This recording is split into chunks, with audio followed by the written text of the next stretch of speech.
ಉದ್ಯೋಗ ವಾರ್ತೆ ಯೂಟ್ಯೂಬ್ ಚಾನಲ್ಗೆ ಎಲ್ಲ ಸ್ಪರ್ಧಾ ಮಿತ್ರರಿಗೆ ಆತ್ಮೀಯ ಸ್ವಾಗತ. ಎಲ್ಲ ಕಾತುರದಿಂದ ಕಾಯ್ತಾ ಇದ್ದಂತಹ KPCL ತಾತ್ಕಾಲಿಕ ಅಂಕಪಟ್ಟಿಯನ್ನು KE ಅವರು ಬಹಳ ತ್ವರಿತವಾಗಿ ಬಿಡುಗಡೆಗೊಳಿಸಿದ್ದಾರೆ ಅಂತ ಹೇಳ್ಬೋದು. ಇನ್ನು KE ಒಂದು ತಂಡಕ್ಕೆ ಎಲ್ಲರೂ ಕೂಡ ಅಪ್ರಿಷಿಯೇಟ್ ಮಾಡುವಂಥದ್ದೇ. ಯಾಕಂದರೆ ಇಷ್ಟೊಂದು ನೇಮಕಾತಿ ಪ್ರಕ್ರಿಯೆ ನಡೀತಾ ಇದ್ದರೂ ಕೂಡ ಅದು ಭಾಳ ತ್ವರಿತವಾಗಿ ಎಲ್ಲ ಪ್ರಕ್ರಿಯೆಯನ್ನು ಪೂರ್ಣಗೊಳಿಸ್ತಾ ಇದ್ದಾರೆ KE ಅವರು. ಅದರಂತೆ ಯಾರ್ಯಾರೆಲ್ಲ 28ನೇ ತಾರೀಕು ಒಂದು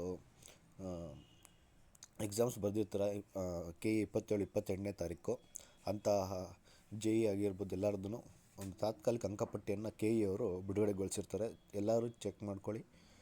ಭಾಳ ಇನ್ನು ಕೆಲವೇ ದಿನಗಳಲ್ಲಿ ಕೂಡ ಕಟ್ ಆಫ್ ಬರುವಂಥ ಸಾಧ್ಯತೆ ಕೂಡ ಇದೆ. KPCLನಿಂದ ಜನವರಿ ಲಾಸ್ಟ್ ವೀಕ್ ಕಟ್ ಆಫ್ ಬರ್ಬೋದು ಅಂತ ನಿರೀಕ್ಷೆ ಮಾಡಲಾಗಿತ್ತು. ಆದರೆ ಇನ್ನೂ ಭಾಳ ಬೇಗನೆ ಬರುವಂಥ ಚಾನ್ಸಸ್ಸು KPC ಭಾಳ ಚಾನ್ಸಸ್ ಭಾಳ ಇದೆ. ಯಾಕೆಂದರೆ ಇವರು ತ್ವರಿತವಾಗಿ ಫೈನಲ್ ಅಂಕಪಟ್ಟಿಯನ್ನು KPCLಗೆ ಕೊಟ್ಟಾಗ KPCL ಅವರು ತದನಂತರ ಅದನ್ನು ವೆರಿಫೈ ಮಾಡಿ ಒಂದು ಫೈನಲ್ ಕಟ್ ಆಫನ್ನು ಬಿಡುಗಡೆ ಮಾಡ್ತಾರೆ.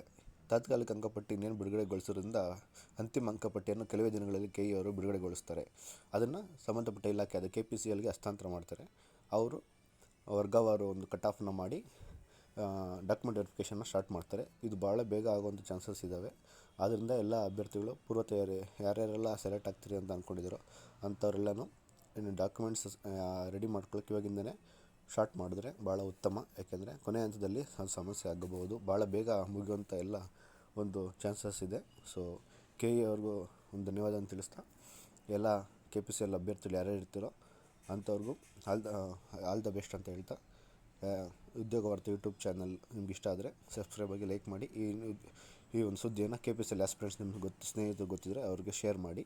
ಅವ್ರ ಅಂಕಪಟ್ಟಿಯನ್ನು ವೀಕ್ಷಣೆ ಮಾಡ್ಕೊಳ್ಳೋಕ್ಕೆ ಸುಲಭ ಆಗ್ತದೆ. ಧನ್ಯವಾದಗಳು. ಶುಭ ದಿನ.